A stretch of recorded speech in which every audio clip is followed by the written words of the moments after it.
Here's the fish. There you go. Stuck him on a spinnerbait? Yes, sir. All right, that's a good sign. A spinnerbait. There's another one. Oh, missed him. Oh, he's off. Did he come off? Yep, came off. Oh. Oh, no, he didn't. He's still there. Is he? No, he played you, buddy. There you go. Well, there you have it, guys. That's how we should start every morning. We've Little largemouth. yeah, there you go, guys. Well, and a little fatty, no less. With all the bait we're seeing on the graph, look how bleached out and pale he is. Nice fish. Good job there, bud. Got him on the spinnerbait, huh? Little spinnerbait, little white chartreuse spinnerbait. There you go. Fall of the year, guys. Here we are, Pueblo Reservoir, Lake Pueblo State Park. We're here with the Assistant Hatcheries Director for Colorado Parks and Wildlife, Brandon White. We're fishing for bass, maybe some walleyes, maybe some crappies, who knows what. It's October. It's going to be fantastic, guys. There's tons of bait on the graph. We fished about 50 yards and he just caught one right there. What do you expect out of our day? You know, I expect about the same. I think these fish are they're chasing bait, chasing shad a lot, trying to get ready for winter. So I think it's going to be good. We got a breeze going. Yep.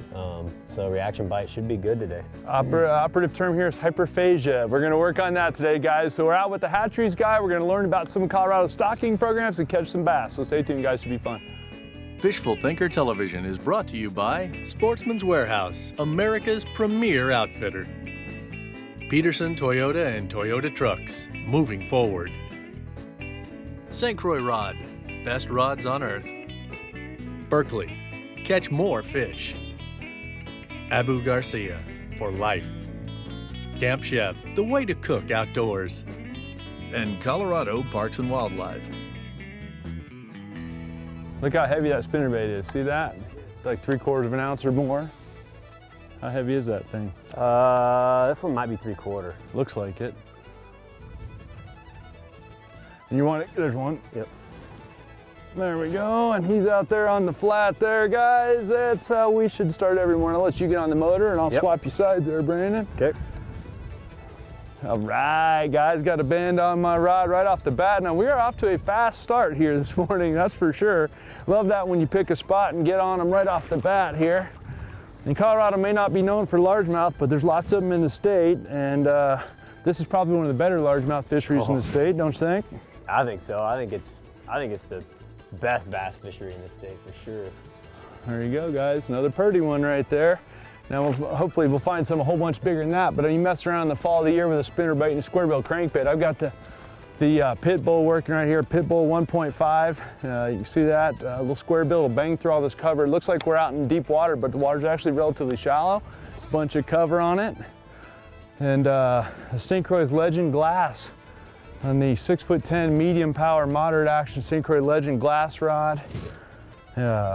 Linear S glass, fantastic rod for cranking with.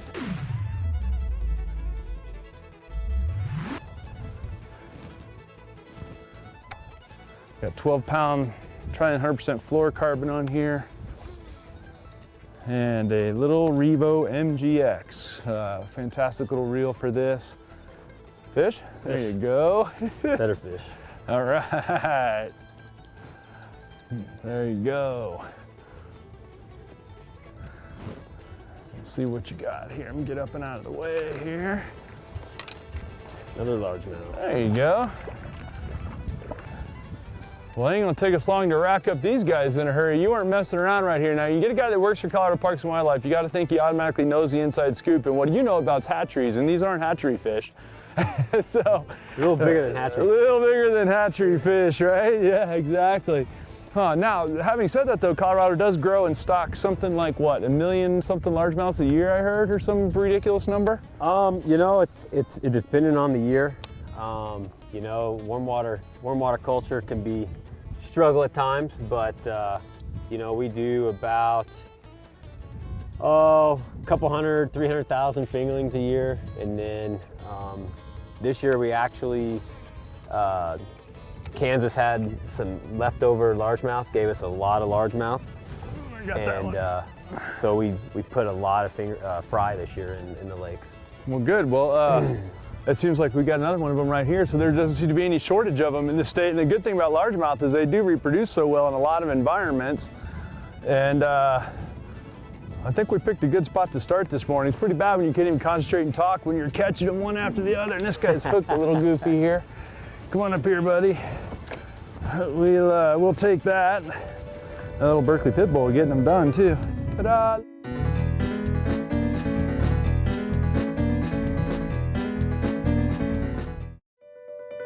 Fishful Thinker Television is brought to you by Ranger Boats, still building legends one at a time. Evinrude, spend more time on the water. Lawrence, find, navigate, dominate. Now you used to work in the hatchery right here in Pueblo, right? I did. I was the assistant hatchery manager here at Pueblo. And what do they raise in that hatchery? Pueblo is actually our only cold water and warm water facility. So they raise about 200,000 catchable trout a year. And then we also raise walleye, saugeye, largemouth, black crappie, bluegill.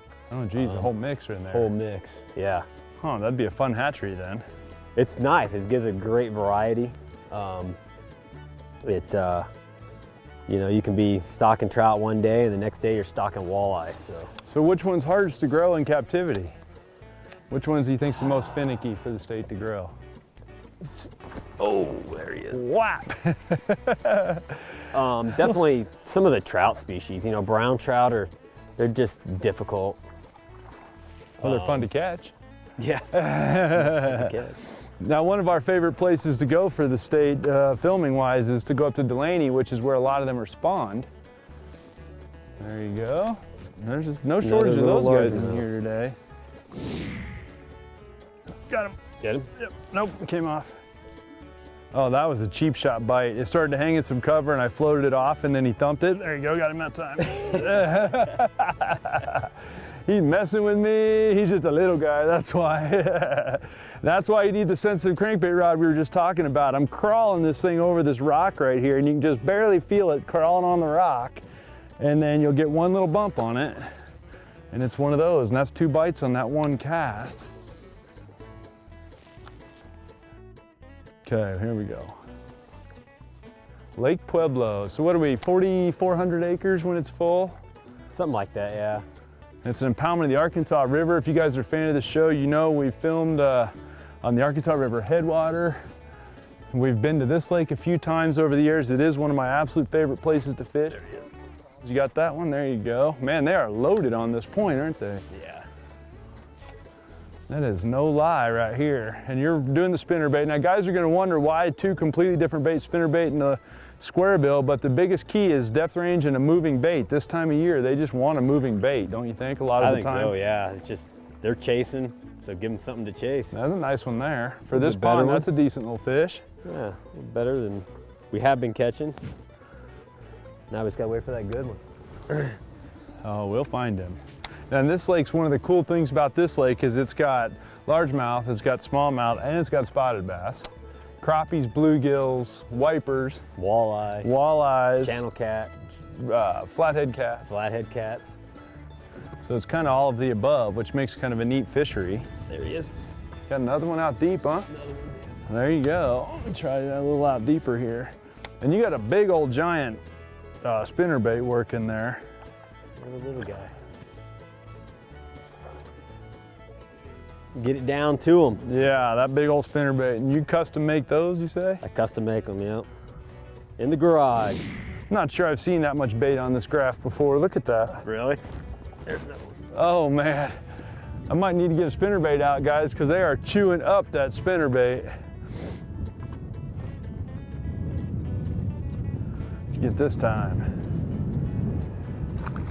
Oh, another nicer one. A little better one. There you go. Must have been a good year class that year. Yeah, I was gonna say, there's plenty of those in here. You fluttered the blades just right. Got him that time. When you jerked on it the first time and it flutters the blades like that, that's what gets people, you know, people don't realize how important that is, but you watch a guy like KBD throwing a spinnerbait and he's always popping the blades to make it work, you know? That's a beautiful little fish too. Another little largemouth. Little fatty. Yeah.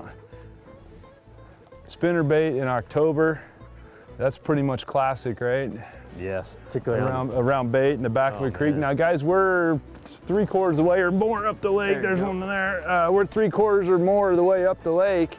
And we're doing that because we're up into the Arkansas River arm, and then we've got another creek arm that comes in right here. So this is the main lake point between, there's a little bit better one there. Come on up in here, buddy. They're all fat like that. They're chunky, dude. Look at that. That's good looking fish. They're healthy. And you guys don't stock, or as a state, you don't have to stock bait in here at all either, right? The bait does what it's supposed to do. Bait does what it's supposed to do, but we still, you know, other lakes will move bait around. Supplement bait. Yep. I know that at times there's been a transport of yellow perch around the state for bait. Perch, you know, and even the biologist here in Pueblo, she'll come out and shock shad and move them to other lakes.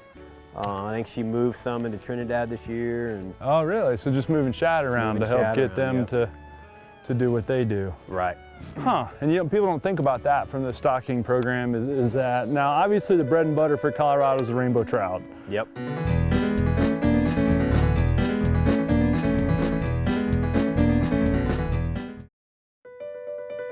Fishful Thinker Television is brought to you by Camp Chef, the way to cook outdoors. Peterson Toyota and Toyota Trucks, moving forward. And Colorado Parks and Wildlife. Oh, there he is. Get him? Get him? Yep. There you go. Now notice, I want you to point out real quick, guys, that he was careful about his angle on his hook set because he knew I'm standing right here, and you got to be cognizant of that. That's actually one of the first things I ask a guide whenever I go out with a guide too, is how do you want me to set the hook? Because, especially if it's a fish I don't fish for often, you know, but you were cognizant of that. So one thing about the Lake Pueblo State Park here is with a lot of the other places, state parks around the state, there's state wildlife areas adjacent as well, and you're saying that right here is part of that. Yeah, so Pueblo has got actually a north side state wildlife area, which is over here on our right, and then on the left side is the south side of the state wildlife area. And you can hunt on all those, or a lot of bird hunting. Small game hunting. Small game. There's also deer. You can hunt deer. Huh. I didn't even know you could hunt big game around here. Yeah. Where'd you live when you lived here? Right below the dam. Oh, I really? lived on the unit. The way our hatcheries work is our assistant managers and managers live on site. Nice. For any after hour stuff, or, you know, basically just to keep an eye on the place. Dude, if I lived on a fish hatchery, I wouldn't get a lot done. Yeah, it's when you got a live product, you're always watching for, you know. We've got somebody there 365 days a year, and fish always got to be fed and cleaned. And that's a lot of trout chow. That's a lot of trout chow. How many hatcheries are there? I mean, so we've got 19 facilities in the state. 19 hatcheries? 19 facilities, yep. Holy schmoly. We've got 3 warm water facilities. One's in Ray, one's in Los Animas. Los Animas. And then the one in Pueblo. And the one in Pueblo, okay. And then we've got 1 native species facility in Alamosa. Native species, so, yeah, so what's in there? They're raising a lot of the Colorado River threatened endangered species. Oh, gotcha, trout. And doing a lot of like squawfish and stuff, or? They used to do pike minnow, yep. Oh, excuse me, pike minnow, I'm sorry. You're good. And but a lot of the Rio Grande suckers, that kind of stuff, the chubs, the humpback chub, and then a lot of the Eastern Plains minnows, Arkansas darter, and that kind of stuff. So. Sure, gotcha. Huh. And then all the other facilities are all cold water facilities. So raising trout, kokanee, and they're scattered all over the state. And then we've also got a few of those hatcheries are our brood fish units. So they're supplying our other facilities that are production units like. So someplace keeps all your adults. Yep. So like a facility like Rifle. Right. Rifle produces about 800,000 10-inch trout a year. And so they're a straight production facility, so they get all their fish come in as eggs, and they hatch them, raise them. They don't spawn anybody right there. Right. Gotcha, okay. And those brood fish only have a certain finite lifespan as well, and then they get released, right? They get released, yep. Because I know you can catch them, and occasionally in rivers you'll catch brooders. Oh yeah, you know. And they're all beat up. We'll stock them area waters, you know, urban lakes, stuff like that. Let people catch them, and they get a big surprise when they tie into a 5-pound rainbow. Yeah, you're pulling at Chatfield State Park and you catch this rainbow that's got no fins anymore. He spent his whole life living in a hatchery. Yep. And dumb as a rock, but he'll eat your power bait. Yeah, I mean, you'd think the breeze would keep him going, right? I mean, there you go, straight up. Look at it. Oh, there's a horse right here, guys. Look at this one. Let me get up and out of the way. That's a nice one, dude. We're just discussing whether or not our moving bite's going away, and that's 2 in a row on the, that's a nice one. Here, I'll land him for you right here, bud. Look how gentle. What are you, a tournament guy? That's a gorgeous smallie right here. Actually, we're gonna swing him up in here. There you go. Nice fish. That's a beautiful fish. Come here, come here, come here. There you go, dude. Got you something. Nice hook set too. I like that straight up and down hook set. Now for this pond, that's a real nice fish, right? Yeah, it's a good, look healthy. I mean, look at that. That's a nice, dude. Good job, dude. He can grow him or he can catch him. Either one. Can I put him back for you? Yeah, go ahead. All right, guys. We'll put him back in here. That's a pretty one, guys. Look at that. Nice catch, dude. I think it's time to get out the jigs because we've been throwing moving baits. They were getting bit a bunch, and literally it's almost like a light switch. They just quit getting bit, and that's common, and anglers have to change up during the day. You and I both said, hey, wind's blowing, they'll keep eating the moving bait, but the fish have to tell you what it's all about. You got to pay attention to that. You've had 3 bites on the bottom bait since anybody's been bit on anything else, so 2 casts in a row. 2 casts in a row.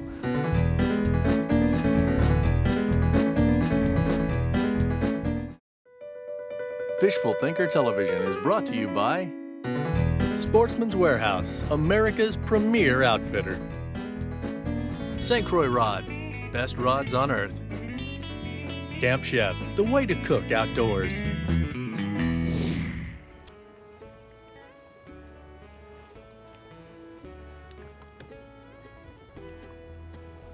Come on, something crush it.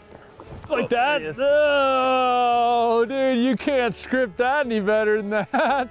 Come on, somebody crush it. Boom! Oh, that's a big old. Oh, he's got 2 with him. Yep. Let me get bait in here and keep him tight right there. Okay, I got a bait in there now too. See if we can get his buddy. That's a nice spotted bass. Beautiful spotted bass. That's awesome, dude. That's a big fish. Oh, buddy, that's awesome. I got to see this thing. You got him? Yep. Let me see that. That is a chub, dude. It's a nice fish. That's a chub. For this lake, that is a chub. And the one that was with him was just as big. Oh, buddy, that's a big old spotted bass, guys. That is, Brandon, you can come fishing with us any day you want. Hey, when you say the fry program, you use those then to either stock or trade. Or we trade. Yep, we do a lot of trading with states. And that's important to Colorado anglers because why? Because so there's things that we can't raise that other states are raising.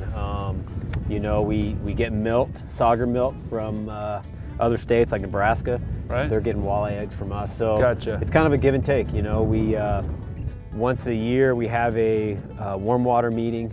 It's called Mid-Continent Warm Water Meeting. We go, and there's states like Missouri, Nebraska, Iowa, Kansas, and we meet in a big meeting room, and everyone says, hey, this is what we've got, this is what we can trade, And this is what we want. yeah, and we all get together and just, you know, hammer it out and figure out what everyone's gonna have. So, you know, we talk about Lake Pueblo State Park here, and I think fishing. First thing I think. Obviously, it's a big giant lake, but it's one of the most popular boating lakes in the whole state. big recreation lake, yep. Yeah, houseboats, sailboats. Houseboats, a lot of time on the weekends in the summer. I mean, it looks, you know, they've got regattas, you know, they're out. Jet skis and all of that. You'll see guys tied to all the pole timber out here fishing for crappies in the summertime. A lot of bank fishermen. A lot of bank guys, yeah, a lot of catfish. A lot of catfish in here, a lot more than people realize probably. There's some big catfish in here. Big ones. I know that people are saying the state record flathead's gonna come out of here. It's, yeah, there's, you know, that's what's so great about this state park, this reservoir, is just that it's what it does have to offer. There's RV camping. We've got the bike path, the south side, there's all kinds of trails and all the arroyos and everything out there for mountain bikes, and You know, I used to run out there, and State Park really does have a lot to offer. There's group use areas? Yep, there's group use areas. I think there's one on each side, actually. One on the north side, one on the south side by the marinas. So there's a marina at both ends as well. Full service marinas. Full service marinas. Yep, bait, gas, everything. Oh, he's wee. But that seems an appropriate way to end our day right there. You know, I gotta say, Brandon, that seems like an appropriate way to end because there's a lot of those in this lake. A whole lot. A whole lot. There you go. There you go. There he is. There you go. Got him. That's not a bad smallie. Oh, he's gone. What's up with that? All the smallies on this one spot. Very nice. Nice fish, healthy, just fat. Another big fatty. I wasn't even sure there. Little tiny one. Two different flavors on the same point now. Little largy. Yeah, but he's a nice one. There you go. Beautiful little smallie. You can put him back. But guys, really, really important to keep in mind how important the hatchery system is to the state of Colorado. Guys like Brandon White and the other folks that work there, so important. These are man-made fisheries with man-made fish in them for the most part. This is not the East. Really important. Also keep in mind, Lake Pueblo State Park, fantastic facility here in Colorado. All kinds of quality fishing. Bass fishing today got slow this afternoon. Did get slow. It's both of our favorite lakes in the state. That's a good sign. Walleye fishing, crappie fishing, all kinds of awesome. Bluegill. Catfish, bluegills, day use, RVs, the whole 9 yards, guys. So we appreciate you watching very much. Hopefully you'll tune in to our social media and see what we're up to. Most importantly, you'll tune in and we'll see you next week. Time now for today's best catch, brought to you by Berkeley. Got him. Get him? Yep. Nope, it came off. Oh, that was a cheap shot bite. It started to hang in some cover and I floated it off and then he thumped it. There you go, got him that time. Berkeley, catch more fish. Oh, and he's gone. And he's gone. No, that one hung. Oh, come off of there. It's not gonna either.